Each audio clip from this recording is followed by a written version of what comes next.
Hey, what's happening, guys? I'm Nick with Classic Nation, and today I'm going to give you a quick update on my 65 Impala Super Sport that I've been neglecting for a while. Stay tuned.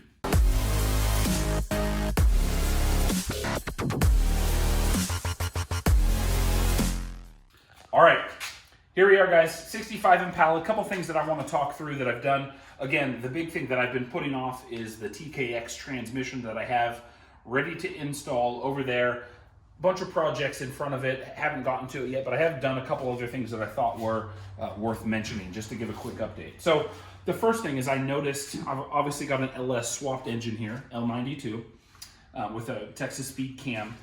First thing is I put this little filler panel in here that I think looks nice. Again, this isn't a show car, but I've always liked the look of these panels. I almost never have the hood popped anyways, but I think it just kind of cleans it up. If this was a stock car restored, I would have never done that, but since I'm kind of a pro touring, modern kind of a touch to this, I think it works out well with the LS.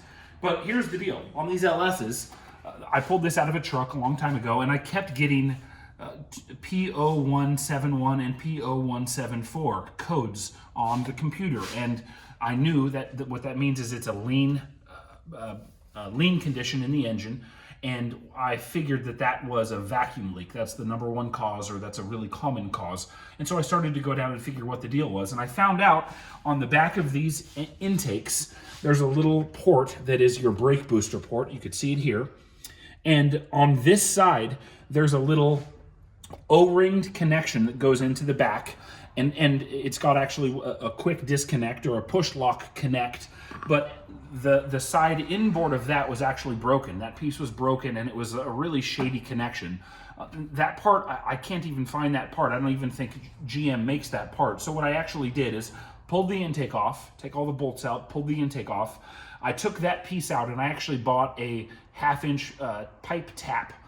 So I tapped threads in that, and I put that connector in with a 1/2-inch hose barb on the other side, and I basically then barbed that in. And I put a little glue, not actual glue, but I put, what's the kind of glue that, some sealing glue on there as I put that pipe in. So anyway, put it all back together. I'll never need to take it off. Boom, now it runs perfect. My idle's not variable. I'm not getting the code anymore. So that was a big problem solved. And now I'm done with the hood, under the hood. The next thing, we'll walk to the back of the car.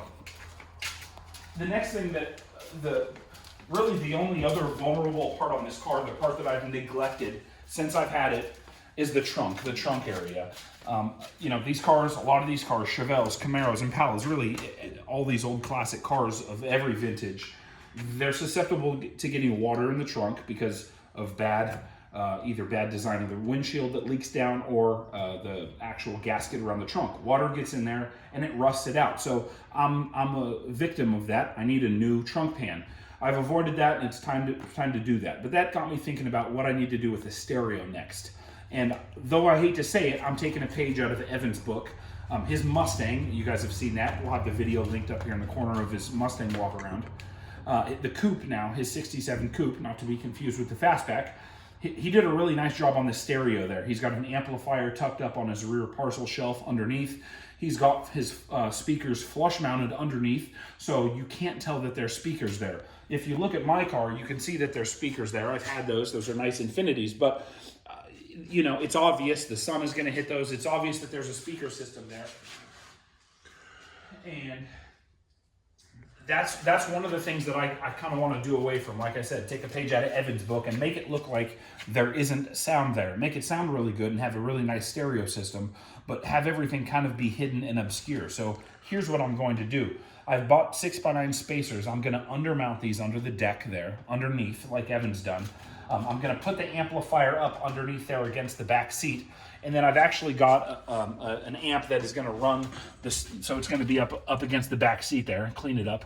And then I've actually purchased the Kicker Solo Tube subwoofer. It's a 10-inch subwoofer, and I'm going to put it on that little shelf that's up there behind the back seat. So eventually, when I finish the trunk and I do the new trunk floor, I'll do the trunk panels that kind of close it off, and from the back, from the trunk, you'll never even know that the car has a stereo system. But it'll have 6x9s, it'll have a sub, it'll have the speakers that I have in the front, everything amplified. Now, the sub, I'm not into giant bass like I used to be back in the old high school days, but any good audiophile will tell you that you need a subwoofer to be able to accurately reproduce the low frequency response in any song you're listening to. I don't care what it is. You turn a sub off and you turn a sub on, at the right level, it's going to sound better when you have more bass.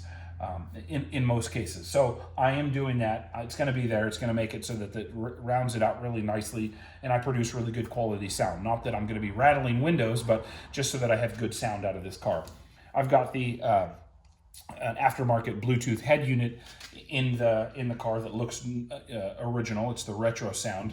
A lot of you guys probably run those, but I want to make sure that everything else is hidden and doesn't look like it's an obvious update to the speaker system. So that's what I have going. The very last thing, the other thing about the car that I've recently done, you can see that the trunk is off of it.